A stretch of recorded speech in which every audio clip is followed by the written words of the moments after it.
السلام عليكم ورحمة الله وبركاته. الحمد لله على فضله وإحسانه، وأشكره على توفيقه وامتنانه، وأشهد أن لا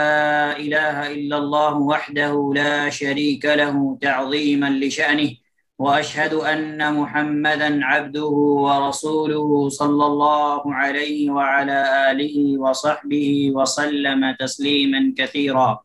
أما بعد، أعوذ بالله السميع العليم من الشيطان الرجيم. بسم الله الرحمن الرحيم. إذا السماء انفطرت، وإذا الكواكب انتثرت، وإذا البحار فجرت، وإذا القبور بعثرت، علمت نفس ما قدمت وأخرت۔ اللہ سبحانہ و تعالیٰ کی رحمتوں اور برکتوں کا نزول ہو اور آپ سب پر۔ اللہ سبحانہ و تعالیٰ آپ سب کی رہنمائی، اطاعت اور خیر کی طرف فرمائے، اور اللہ سبحانہ و تعالیٰ جب تک ہمیں دار فانی کا زندہ رکھے توحید و سنت پہ زندہ رکھے، جب ہمیں موت نصیب فرمائے تو توحید و سنت پر نصیب فرمائے۔ آج ہم اسٹارٹ کریں گے قرآن کریم کی ایک عظیم سورت جو مکی سورت ہے، سورہ انفطار مکی سورت ہے، اور یہ سورہ نمبر 82 ہے، 82، اور اس سورت کے اندر جو کل آیتیں ہیں وہ آیتیں ہیں 19، اور اس سورت کا جو موضوع اور مضمون ہے جنہیں اللہ سبحانہ و تعالیٰ نے اس سورت کے اندر جس تعلق سے بات کی ہے، تو اس کا مضمون بھی اس سے پہلی والی سورتوں سے ملتا جلتا ہے۔ اللہ سبحانہ و تعالیٰ نے اس سے پہلی والی سورتوں کے اندر قیامت کے احوال وغیرہ کا ذکر کیا، اسی طریقے سے اللہ سبحانہ و تعالیٰ نے بھی سورۃ التکویر کے اندر سے قیامت کے احوال کا ذکر کیا، اسی طریقے سے اللہ سبحانہ و تعالیٰ نے اس سورت کے اندر بھی قیامت کے احوال اور اس کی ہولناکیوں کا ذکر کیا ہے۔ اور اس سورت کا موضوع و مضمون جو ہے وہ یہی ہے کہ قیامت کے احوال اور انسان کو اس دن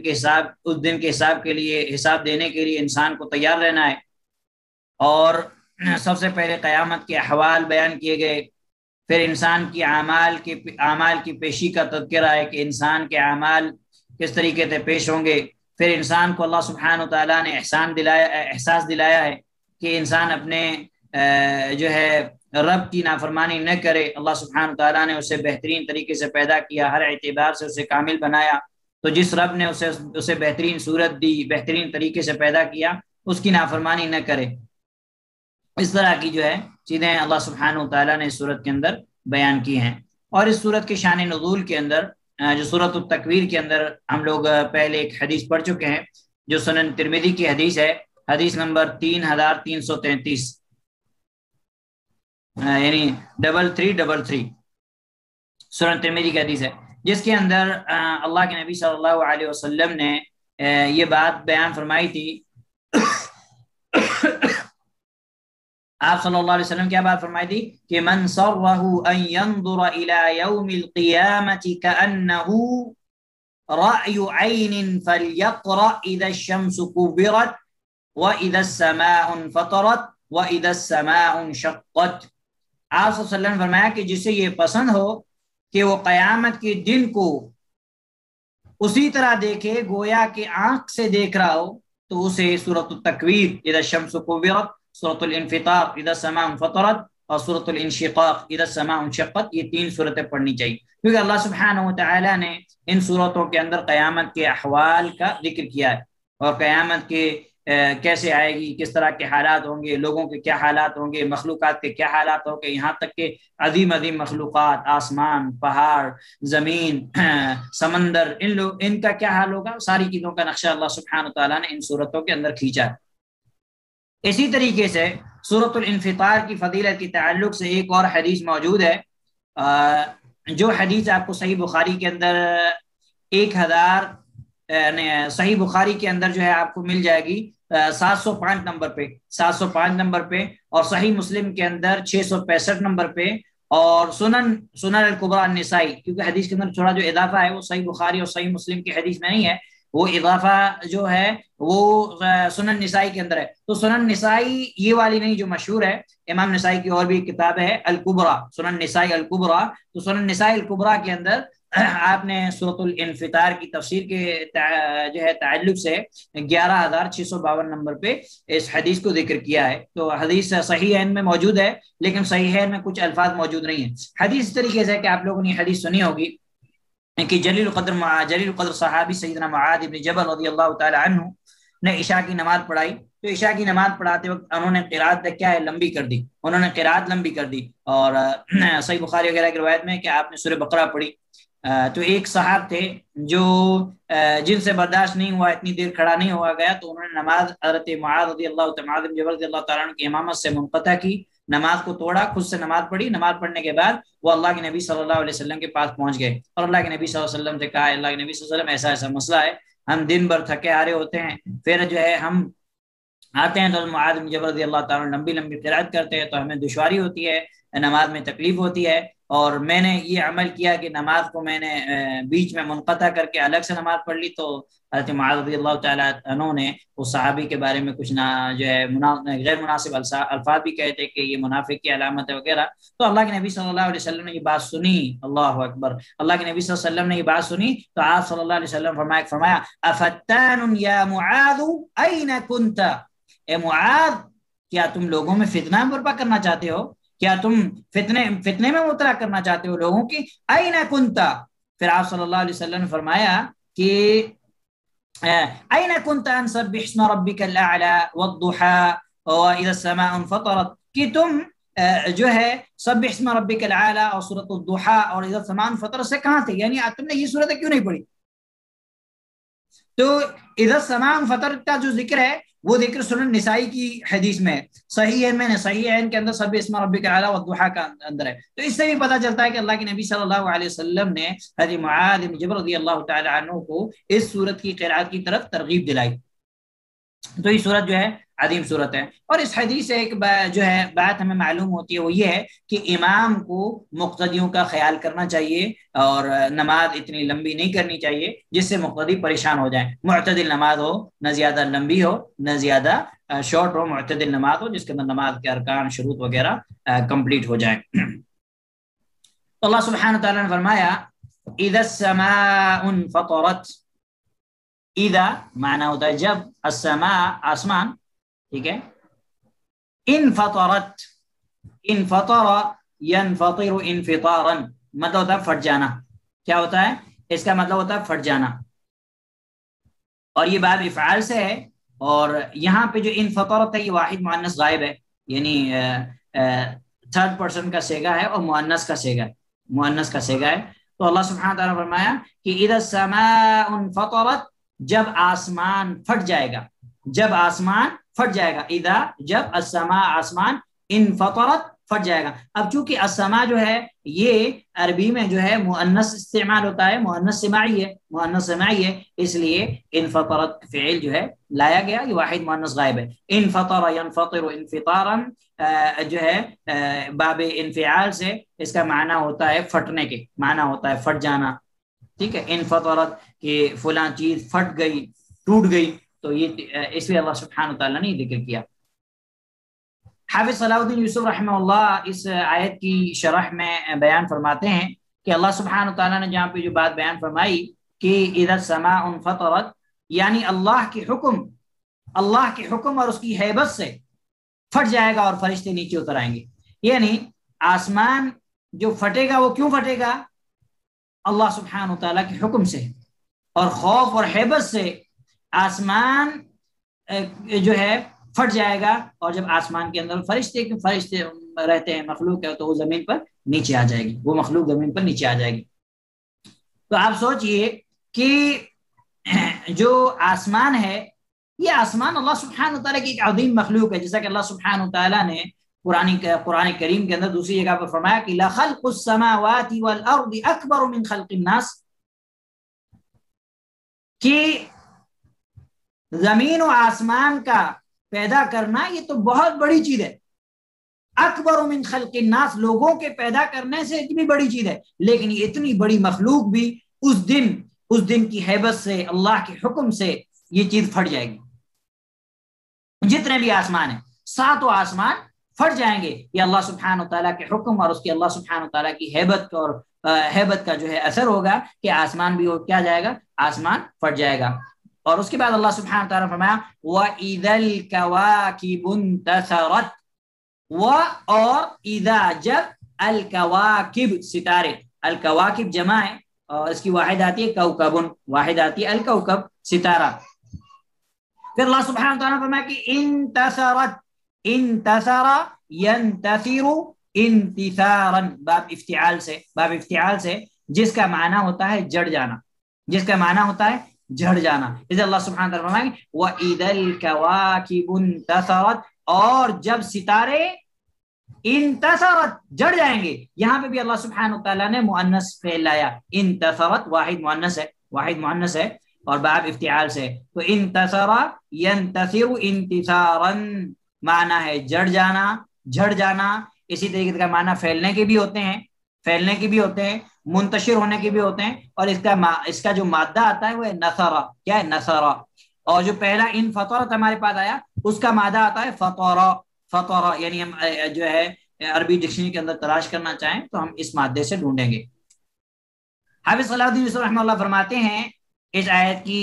جو ہے شرح کے اندر کہ وَإِذَا الْكَوَاكِبُ انتثرت، اور جب ستارے جڑ جائیں گے۔ حافظ صلاح الدین یوسف رحمہ اللہ نے اس آیت کی شرح میں کچھ نہیں کہا ہے کیونکہ یہ واضح ہے، یہ واضح ہے، اور اس کا تعلق جو ہے جیسے جس طریقے سے اللہ کے حکم اور اللہ کی ہیبت سے آسمان جو اتنی بڑی مخلوق ہے وہ جب اس کا یہ عالم ہوگا تو پھر ستاروں کا بھی یہ عالم ہوگا۔ پھر اللہ سبحانہ تعالیٰ نے فرمایا کہ وَإِذَا الْبِحَارُ فُجِّرَتْ، اور اذا جب، بحار سمندر جمع ہے اور اس کی واحد آتی ہے بحر، واحد آتی ہے بحر اور تسنیہ آتی ہے بحرین۔ جب اللہ سبحانہ تعالیٰ نے حالت نصب میں ذکر کیا ہے سورۃ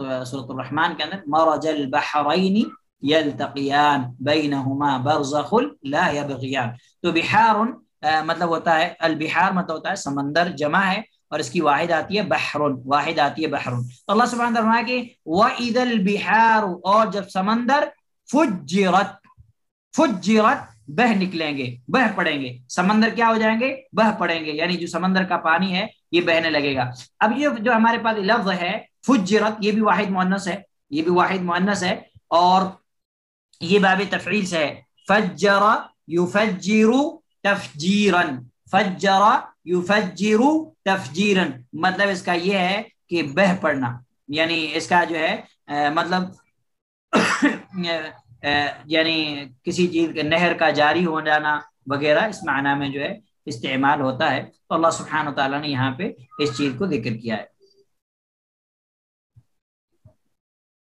اور تفجیر اسی لیے عربی زبان میں جو بم دھماکے وغیرہ ہوتے ہیں اس کو کہا جاتا ہے تفجیر، تفجیر مطلب ایک دھماکے کی طرح دھماکہ ہوگا اور سمندر کا پانی کیا ہوگا، بہ پڑے گا، ٹھیک ہے۔ تو یعنی کہ پانی یا نہر جاری کرنے کا عمل جو ہے اس کے لیے استعمال ہوتا ہے اور مختلف معنی میں یہ استعمال ہوتا ہے۔ تو اللہ سبحانہ تعالیٰ نے فرمایا کہ اور جب سمندر بہ نکلیں گے۔ حافظ صلاح الدین یوسف رحمہ اللہ اس آیت کی تفسیر میں بیان فرماتے ہیں کہ اور سب کا پانی، سارے سمندروں کا پانی، ابھی ہمیں معلوم ہے الحمدللہ ہم لوگ جانتے ہیں کہ جو زمین ہے، زمین کے اندر جو خشکی ہے وہ خشکی زمین کے 4 حصوں میں سے تقریباً 1 حصے پر ہے، 3 حصہ پانی ہے، سمندر ہے۔ خشکی یہ دنیا جو آباد ہے یہ صرف مطلب ہے کہ ایک چوتھے حصے پر آباد ہے، باقی 3 حصے پر سمندر اور پانی ہے۔ اللہ اکبر، اللہ سبحانہ و تعالی کی اتنی عظیم جو ہے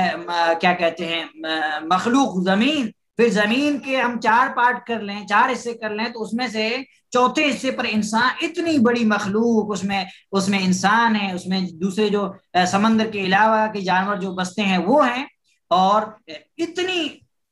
کتنی بڑی اللہ سبحانہ تعالیٰ کی مخلوق ہے زمین، ہم سوچ بھی نہیں سکتے۔ پھر اللہ سبحانہ تعالیٰ نے اس زمین میں 3 حصہ سمندر بنایا، اللہ اکبر، کتنا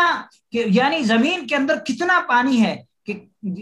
یہ، لیکن اللہ سبحانہ و تعالیٰ کے حکم سے، اللہ سبحانہ تعالیٰ کے حکم اور اللہ سبحانہ تعالیٰ قیامت کے دن کی ہیبت سے کیا حال ہوگا کہ یہ سمندر بہ نکلیں گے، یہ سمندر بہ نکلیں گے۔ تو آپ علیہ رحمہ بیان فرماتے ہیں کہ سب کا پانی ایک ہی سمندر میں جمع ہو جائے گا، پھر اللہ تعالیٰ پچھم کی طرف سے ہوا بھیجے گا، مغرب کی طرف سے ہوا بھیجے گا، جو اس میں آگ بھڑکا دے گی، یعنی جس کے ذریعے سے پانی میں کیا ہو جائے گی، آگ پیدا ہو جائے گی، جس سے بہت اونچے، یعنی بہت اونچے شعلے، جیسے آگ جب جلتی ہے تو شعلے کس طریقے سے نکلتے ہیں، بہت اونچے شعلے جو ہے بلند ہوں گے۔ پھر اللہ سبحانہ تعالیٰ نے فرمایا وَإِذَا الْقُبُورُ بُعْثِرَتْ، وَإِذَا اور جب، القبور جمع ہے قبر، اس کی واحد آتی ہے القبر، اور جب قبریں بعثرت، بعثرت اکھاڑ دی جائیں گی، اللہ اکبر، وَإِذَا الْقُبُورُ بعثرت، اور جب قبریں قبریں اخاڑ دی جائیں گی۔ تو ہمارے پاس جو یہ بعثرت ہے، یہ بعثرت بھی یہ بھی ہے واحد مؤنث ہے، واحد مؤنث ہے، یہ رباعی مجرد میں سے آتا ہے، بعثر بعثر یبعثر بعثرة، جس کا معنی ہوتا ہے بکھرنا، پھیلنا، سامان کو الٹ پلٹ کر دینا، اور بہت سارے معنی میں جو ہے یہ استعمال ہوتا ہے، چھپی ہوئی چیز کو ظاہر کر دینا۔ تو قبروں میں جو چیز، مردے چھپے ہوئے ہیں، مردے کیا ہو گئے، قبروں سے ظاہر ہو جائیں گے۔ تو اللہ سبحانہ تعالیٰ نے اسی چیز کو جو ہے یہاں پہ بیان کیا ہے کہ وَإِذَا الْقُبُورُ بُعْثِرَتْ،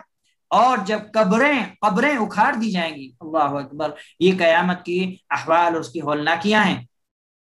کہ آسمان بڑھ جائے گا، ستارے جھڑ جائیں گے، سمندر بہہ نکلیں گے، قبریں اکھاڑ دی جائیں گی۔ پھر آگے کیا ہوگا، پہلے ہمیں اس کی تفسیر شیخ صلاح الدین یوسف رحمہ اللہ نے جو بیان کیا ہم پڑھ لیتے ہیں۔ آپ فرماتے ہیں یعنی قبروں سے مردے زندہ ہو کر باہر نکل آئیں گے، قبروں سے مردے زندہ ہو کر باہر نکل آئیں گے، اور آپ بیان فرماتے ہیں کہ بعثرت اکھیڑ دی جائیں گی، یعنی ان کی مٹی پلٹ دی جائے گی۔ جب مٹی پلٹ دی جائے گی تو مردے باہر آ جائیں گے۔ اللہ اکبر، اللہ سبحانہ تعالیٰ کا نظام، اللہ سبحانہ تعالیٰ کی قدرت کی، جتنے بھی انسان دنیا جب سے بنی ہے، انسان پیدا ہوئے ہیں تب سے لے کر جتنے بھی انسان قبروں کے اندر جو ہے موجود ہوں گے، چاہے انہیں صدیاں ہو گئی، لیکن چاہے ان کی ہڈیاں بوسیدہ ہو گئی، لیکن اللہ سبحانہ تعالیٰ کے حکم سے قبریں اکھاڑ دی جائیں گی، اور وہ اللہ سبحانہ تعالیٰ ان ہڈیوں کو جوڑ کر کے انسان کو جو ہے زندہ کرے گا حساب و کتاب کے لیے۔ اگر انسان قیامت کے ان ہولناکیوں کے مناظر کو دیکھے جو اللہ سبحانہ تعالیٰ نے قرآن کریم کے اندر بیان کیے ہیں، کہ قیامت کی ہولناکی اور ہیبت اتنی خطرناک ہوگی کہ اتنا مضبوط آسمان جو بغیر ستونوں کے قائم ہے، جس کے اندر کوئی ستون نہیں، یہ آسمان بھی پھٹ جائے گا، اور اتنے عظیم بڑے بڑے ستارے جھڑ جائیں گے، اور سمندر بہہ نکلیں گے، قبریں اکھاڑ دی جائیں گی، تو کیا حال ہوگا انسان؟ اس دن انسان کہاں پناہ حاصل کرے گا؟ اس دن انسان کو کہاں سے مدد ملے گی؟ اس دن انسان کو کیا چیز کام آئے گی؟ اس دن انسان کس چیز کے ذریعے سے اپنا بچاؤ حاصل کرے گا؟ یہ چیزیں پڑھ کے انسان کو، انسان کے دل کے اندر ہیبت، جو مومن ہے، مومن کا کیا معاملہ ہے؟ اللہ سبحانہ تعالیٰ نے سورۃ الانفال کے اندر فرمایا انما المؤمنون الذين اذا ذكر الله وجلت قلوبهم، مومنوں کے سامنے جب اللہ کا ذکر کیا جاتا ہے وجلت قلوبهم، ان کے دل کانپ جاتے ہیں، وَإِذَا تُلِيَتْ عَلَيْهِمْ آيَاتُهُ زَادَتْهُمْ إِيمَانًا، اور جب تلاوت کی جاتی ہیں ان پر اللہ کی آیتیں، زَادَتْهُمْ إِيمَانًا، تو ان کے ایمان کے اندر اضافہ ہوتا ہے۔ لیکن آج ہمارے دلوں کا یہ حال ہے کہ فلمیں اور ڈراموں کی سین اور ان کے ڈائیلاگ سے ہماری آنکھوں سے آنسو نکلتے ہیں، ہمارے دل لرز جاتے ہیں، لیکن اللہ کے کلام سے، نبی صلی اللہ علیہ وسلم کی احادیث سے ہماری آنکھوں سے آنسو نہیں آتے۔ ہمارے دلوں کے اندر گناہوں کی وجہ سے سختی آ چکی ہے۔ جب دل سخت ہو جاتے ہیں تو پھر انسان کے سامنے اگر پہاڑ بھی ریزہ ہو جائے، آسمان بھی پھٹ جائے، انسان دس سے مس نہیں ہوتا، انسان اتنا سخت ہو جاتا۔ اس لیے اس سختی کو، دل کی سختی کو توبہ و استغفار کے ذریعے سے نرم کریں۔ جب ہمارے دل نرم ہوں گے تو ہمیں اللہ کے کلام کے ذریعے سے، اللہ کا کلام کی سن کر ہماری آنکھوں سے آنسو نکلے گا، ہمارے ایمان میں اضافہ ہوگا، اور ہم اپنی آخرت کی منزل کے لیے، اپنی آخرت کے گھر کے لیے تیاری کریں گے۔ تو اللہ سبحانہ تعالیٰ نے پھر آگے بیان فرمایا علمت نفس ما قدمت واخرت، اللہ اکبر، اللہ اکبر۔ یہ دنیا کی زیب و زینت، یہ دنیا کے لیے جو کچھ ہم کرتے ہیں، جب قیامت کی ہولناکیاں آئیں گی، قبریں اکھاڑ دی جائیں گی، تو اللہ سبحانہ تعالیٰ فرماتا ہے علمت نفس ما قدمت واخرت. علمت، علم یعلم جان لینا، یہاں پہ واحد مؤنث استعمال کیا کہ کیونکہ نفس جو ہے، نفس جو ہے یہ مؤنث سماعی ہے تو اس لیے اس کے لیے فعل جو ہے وہ مؤنث لائے. علمت نفس ما قدمت واخرت. قدمت یہ بھی جو ہے قدم یقدم تقدیما یعنی آگے بھیجنا، اور اخر یؤخر تاخیرا پیچھے چھوڑنا. کسی بہن کا ویڈیو آن ہے پلیز بند کر دیں، اللہ آپ کو جزائے خیر دے. تو اللہ سبحانہ تعالیٰ نے فرمایا علمت نفس ما قدمت واخرت. اس وقت ہر شخص اپنے آگے بھیجے ہوئے اور اپنے پیچھے چھوڑے ہوئے کو معلوم کر لے گا، یعنی اگلے پچھلے اعمال کو کیا کر لے گا، معلوم کر لے گا. اگلے پچھلے اعمال کا اسے کیا ہو جائے گا، علم ہو جائے گا. تو اللہ سبحانہ تعالیٰ نے فرمایا علمت، تو ہر علمت جان لے گا، نفس ہر نفس، ما قدمت جو اس نے آگے بھیجا، واخرت اور جو پیچھے چھوڑا. تو یہ جو ہے اس وقت جو ہے انسان کو اس چیز کا علم ہو جائے گا. لیکن اس دن جو ہے اگر انسان ان چیزوں پر ندامت کرے، ان چیزوں پر افسوس کرے تو اس کا کوئی فائدہ ہے؟ کوئی فائدہ نہیں ہے. اس لیے اللہ سبحانہ تعالیٰ نے ہمیں دنیا کی جو زندگی دی ہے وہ زندگی دی ہے آخرت کو سنوارنے کے لیے، آخرت کی قبر کی برزخ کی زندگی کو سنوارنے کے لیے اللہ سبحانہ تعالیٰ نے ہمیں دی ہے. قدمت یہ بھی واحد مؤنث ہے اور باب تفعیل سے قدم یقدم تقدیما، اور اخر یؤخر تاخیرا یہ بھی جو ہے باب تفعیل سے ہے، مطلب یہ ہے کہ پیچھے چھوڑنا وغیرہ کے معنی میں استعمال ہوتا ہے. حافظ صلاح الدین یوسف رحمۃ اللہ علیہ اس آیت کی تفسیر میں بیان فرماتے ہیں یعنی جب مذکورہ امور واقع ہوں گے، مذکورہ امور سے مراد یعنی جو آسمان کا پھٹ جانا، ستاروں کا جڑ جانا، سمندروں کا بہہ پڑنا، قبروں کا اکھاڑ دیا جانا، ہر نفس نے جو آگے پیچھے بھیجا جو یعنی یہ سب جب چیزیں ہو جائیں گی، جب قبریں اکھاڑ دی جائیں گی، یعنی یہ ساری جب چیزیں رونما ہو جائیں گی تو انسان کے اپنے تمام کیے ہوئے اعمال کا اسے علم ہو جائے گا. جو اس نے دنیا کے اندر کیا درے کا اسے کیا ہو جائے گا، علم ہو جائے گا. جو بھی اچھا یا برا عمل اس نے کیا ہوگا وہ سامنے آ جائے گا. پیچھے چھوڑے ہوئے عمل سے مراد اپنے پیچھے اپنے کردار، وہ عمل کے اچھے یا برے نمونے. جیسے انسان جو ہے دنیا سے گزر جاتا ہے لیکن گزرنے کے بعد وہ دنیا میں اپنے کردار کے، اپنے اخلاق کے کچھ اچھے نمونے بھی چھوڑ کے جاتا ہے جو دنیا میں وہ چھوڑ آیا، اور لوگ ان نمونوں پر عمل کرتے ہیں جیسے علماء. اور الحمدللہ یہ چیز کس کو اللہ سبحانہ تعالیٰ دین نے دی ہے؟ علماء کو، کہ علماء گزر جاتے ہیں لیکن ان کی کتابوں سے، ان کے علم سے، ان کے دروس سے لوگ فائدہ حاصل کرتے رہتے ہیں. تو یہ جو ہے یہ اچھے نمونے ہیں جو وہ پیچھے چھوڑ کے آئے دنیا میں. اس لیے اپنی اولادوں کو دین کی تعلیم دو. اللہ کی قسم اگر آپ کی اولاد ڈاکٹر نہیں بنی، انجینئر نہیں بنی یا کوئی اور بڑی ڈگری حاصل نہیں کی، کوئی خسارہ نہیں، لیکن اگر آپ کی اولاد کو دین کا علم نہیں، آپ کی اولاد نے اپنے رب کو نہیں جانا، اپنے رسول کو نہیں جانا، اپنے دین کی معرفت حاصل نہیں کی تو بیکار ہے. اس کی ڈاکٹری کسی کام کی نہیں، اس کی انجینئر کسی کام کی نہیں، اس کی اور کوئی ڈگری کسی کام کی نہیں. اس لیے اپنی اولادوں کو دین کی تعلیم دیں. اور اگر آپ اپنی اولاد کی اچھی تربیت کر کے جائیں گے، آپ کی اولاد دنیا کے اندر اچھے نمونے چھوڑ کے جائے گی تو اس کا ثواب آپ کو بھی ملے گا، اس کا اجر جو ہے آپ کی اکاؤنٹ میں بھی جمع ہوگا. اس لیے جو ہے شرعی علم حاصل کرنے کی خود بھی کوشش کیجیے اور اپنی اولاد کو بھی شرعی علم سکھائیے. اللہ سبحانہ تعالیٰ مجھے اور آپ کو اس بات کی توفیق نصیب فرمائے. پھر آگے آپ فرماتے ہیں یہ نمونے اگر اچھے ہیں تو اس کے مرنے کے بعد ان نمونوں پر جو لوگ بھی عمل کریں گے اس کا ثواب انہیں بھی پہنچتا رہے گا. اور اگر برے نمونے اپنے پیچھے چھوڑ آیا، گناہ کا کوئی کام چھوڑ کے آیا،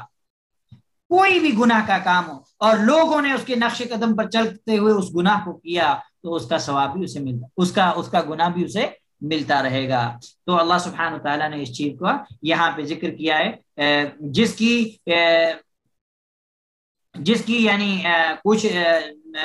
جس آدمی نے برا کام کیا اور اس کام کی وجہ سے لوگ برائی کرتے رہے تو اس کا بھی اسے کیا ملے گا، برا نتیجہ ملے گا. علامہ عبد الرحمن ناصر السعدی رحمہ اللہ نے ان آیات کی مختصر تفسیر کی ہے لیکن بہت ہی جامع تفسیر کی ہے. آپ رحمہ اللہ بیان فرماتے ہیں، آپ فرماتے ہیں کہ یعنی جب آسمان پھٹ کر پراگندہ ہو جائے گا، یعنی آج آسمان پھٹ جائے گا، ختم ہو جائے گا مسئلہ، ستارے بکھر جائیں گے، ستاروں کی خوبصورتی، ان کا حسن و جمال ختم ہو جائے گا. جب سمندر بہ کر ایک دوسرے سے مل جائیں گے اور ایک ہی سمندر بن جائیں گے، بعض مفسرین نے کہا کہ ان کے اندر پھر اللہ سبحانہ تعالیٰ کیا کر دے گا، آگ لگا دے گا، وہ بھی ختم ہو جائیں گے، وہ بھی ختم ہو جائے وہ یعنی ایک وہ بھی ختم ہو جائے گا. لیکن بعض مفسرین نے اس بات پر اکتفا کیا ہے کہ وہ سارے سمندر ایک جو ہے سمندر میں مل جائیں گے، یعنی وہ سارا پانی جو ہے ایک ہی پانی میں مل. پھر آپ رحمہ اللہ نے بیان فرمایا کہ جب قبریں اکھاڑ دی جائیں گی اور ان میں سے مردے باہر نکال لیے جائیں گے، مردے باہر نکال لیے جائیں گے اور ان کو ان کے اعمال کی جزا و سزا، جزا یعنی اگر انہوں نے اچھا کام کیا ہے تو اللہ سبحانہ تعالیٰ نے انہیں ان کی نیکی کا اچھا بدلہ، اور اگر انہوں نے برا عمل کیا ہے تو انہیں سزا. تو جزا و سزا کی خاطر اللہ تعالیٰ کے حضور کھڑا ہونے کے لیے جمع کیا جائے گا. اللہ سبحانہ و تعالیٰ ہر چیز کا انسان سے کیا کہ لے گا، حساب لے گا. بس اس وقت وہ پردہ ہٹ جائے گا کیا، اور وہ سب کچھ ختم ہو جائے گا جو چھپا ہوا تھا. کون سا چیز؟ جو اس کے گناہ، اس کے اعمال، اس کے کرتوت جو چھپے ہوئے تھے. تب جو ہے پردہ ہٹ جائے گا اور ہر نفس جان لے گا کہ اس کے پاس نفع کیا ہے اور اس کے پاس نقصان کیا ہے، اس کے پاس فائدے کی چیز کتنی ہے اور اس کے پاس نقصان کی چیز کتنی ہے. اس وقت جب ظالم دیکھے گا اس کے ہاتھوں نے کیا کمائی آگے بھیجی ہے، اور اس کی بدبختی، اس کی ہمیشہ کی بدبختی اور ہمیشہ کے عذاب کا، ہمیشہ کی بدبختی اور ہمیشہ کے عذاب کا جب اسے یقین ہو جائے گا تو وہ حسرت کے مارے، ندامت کے مارے اپنے ہاتھوں پر کاٹے گا. جیسے اللہ سبحانہ تعالیٰ نے سورۃ الفرقان کے اندر فرمایا آیت نمبر 27 کے اندر، وَيَوْمَ يَعَضُّ الظَّالِمُ عَلَى يَدَيْهِ،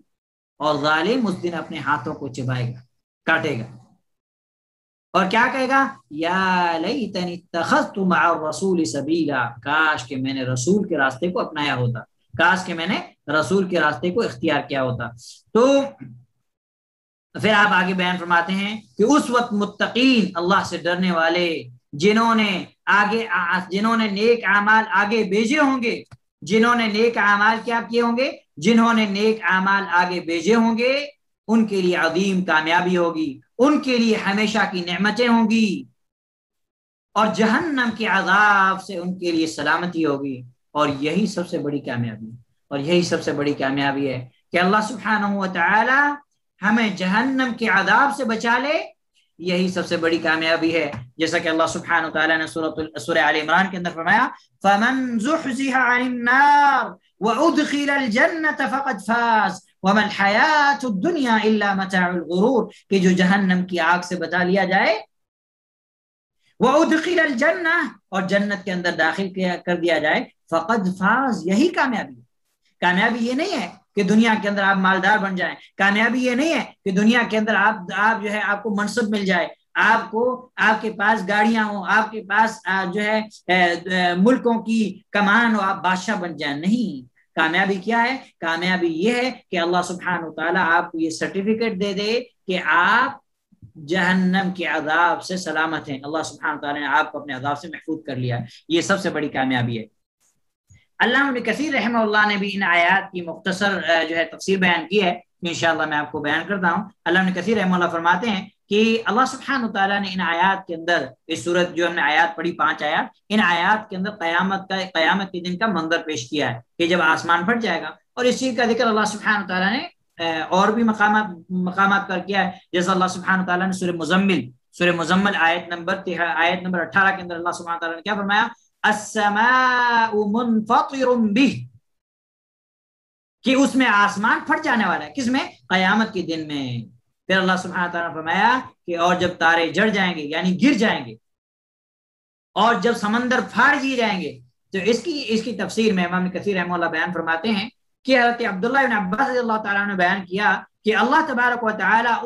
ان کے باغ کو باغ میں جاری کر دے گا، یعنی اللہ سبحانہ و تعالیٰ ان کو آپس میں کیا کر دے گا، ملا دے گا. اور امام حسن بصری رحمہ اللہ جو کہ مشہور اور جلیل قدر تابعی ہیں، آپ بیان فرماتے ہیں کہ اللہ تعالیٰ ان کے بعض کو بعض میں داخل کر دے گا تو ان کا پانی ختم ہو جائے گا، یعنی اللہ سبحانہ وتعالیٰ ان کو آپس میں ایک دوسرے سے ملا دے گا تو ان کے پانی جو ہے وہ کیا ہو جائے گا، ان کا پانی جو ہے وہ ختم ہو جائے گا۔ اور امام قتادہ رحمہ اللہ فرماتے ہیں کہ ان کا میٹھا پانی نمکین کے ساتھ مل جائے گا، ان کھارے سمندروں کے ساتھ مل جائے گا۔ پھر اللہ سبحانہ تعالیٰ نے فرمایا کہ اور جب قبریں اکھیڑ دی جائیں گی، حضرت عبداللہ بن عباس رضی اللہ تعالیٰ عنہ بیان فرماتے ہیں کہ بعثرت کے معنی ہے جب اکھیڑ دی جائیں گی، یعنی قبروں کو جب کھول دیا جائے گا۔ اور امام سدی رحمہ اللہ بیان فرماتے ہیں کہ تبعثروا کی معنی ہے ان کو جھجوڑا جائے گا، اور پھر جو کوئی ان میں ہوگا اسے باہر نکال جائے گا، یعنی قبروں کو کیا کیا جائے گا، جھجوڑا جائے گا، انہیں حرکت دی جائے گی، پھر جو کچھ اس میں ہے اس کو باہر نکال دیا جائے گا، یعنی انسان جو کچھ انسان اس کے اندر ہے اس کو باہر نکال دیا جائے گا۔ پھر اللہ سبحانہ وتعالیٰ فرمائے علمت نفس ما قدمت واخر، ہر شخص جان لے گا جو اس نے آگے بھیجا اور پیچھے چھوڑا، یعنی یہ جو اس سے پہلے جو اللہ سبحانہ وتعالیٰ نے جو چیزیں پیش کی ہیں تو اس وقت یہ صورتحال ہوگی کہ انسان جو ہے ہر شخص اپنے ان عملوں کو جان لے گا، اپنے ان عملوں کو جان لے گا۔ اللہ سبحانہ وتعالیٰ کی توفیق اور فضل سے مومن لوگ قیامت کی ہولناکیوں سے محفوظ ہوں گے۔ کیوں محفوظ ہوں گے؟ کیونکہ انہوں نے اللہ سبحانہ وتعالیٰ کی توحید کو اپنایا، اللہ سبحانہ وتعالیٰ کی تقوی کو اپنایا، اللہ سبحانہ وتعالیٰ کے احکام پر عمل کیا، اللہ سبحانہ وتعالیٰ کو راضی کرنے والے کام کیے، تو اللہ سبحانہ وتعالیٰ کے فضل اور توفیق سے مومن کو اللہ سبحانہ وتعالیٰ قیامت کی ہولناکیوں سے بھی اللہ سبحانہ وتعالیٰ سلامت رکھے گا۔ اللہ سبحانہ وتعالیٰ سے دعا ہے کہ اللہ سبحانہ وتعالیٰ مجھے اور آپ کو قیامت کی ہولناکیوں اور اس کے سخت مناظر سے اللہ سبحانہ وتعالیٰ ہمیں سلامت رکھے، اور اللہ سبحانہ وتعالیٰ اس دنیا کے اندر ہمیں وہ اعمال کرنے کی توفیق نصیب فرمائے جو اعمال قیامت کے دن سلامتی کا باعث بنیں گے، اور اللہ سبحانہ وتعالیٰ ہمیں ان اعمال سے دور فرمائے جو اعمال قیامت کے دن ہمارے لیے سختی کا باعث بنیں گے، اور اللہ سبحانہ وتعالیٰ مجھے اور آپ کو اپنے تمام اعمال نبی اکرم صلی اللہ علیہ وسلم کی سنت کے مطابق انجام دینے کی توفیق نصیب فرمائے، اور اللہ سبحانہ وتعالیٰ ہم اپنے اعمال کو خالصۃ لوجہ اللہ، صرف اللہ کی رضا کے لیے، صرف اللہ کو خوش کرنے کے لیے، صرف اللہ کا تقرب حاصل کرنے کے لیے اللہ سبحانہ وتعالیٰ ہمارے اعمال کو انجام دینے اور ان اعمال کو نبی صلی اللہ علیہ وسلم کے طریقے کے مطابق انجام دینے کی توفیق نصیب فرمائے، کیونکہ عمل صالح وہ ہے جو ریاکاری سے پاک ہو اور نبی صلی اللہ علیہ وسلم کی سنت کے مطابق۔ صلی اللہ علیہ وسلم وبارک علی نبینا محمد وعلى آلہ وصحبہ اجمعین ومن تبعهم بإحسان إلى يوم الدین۔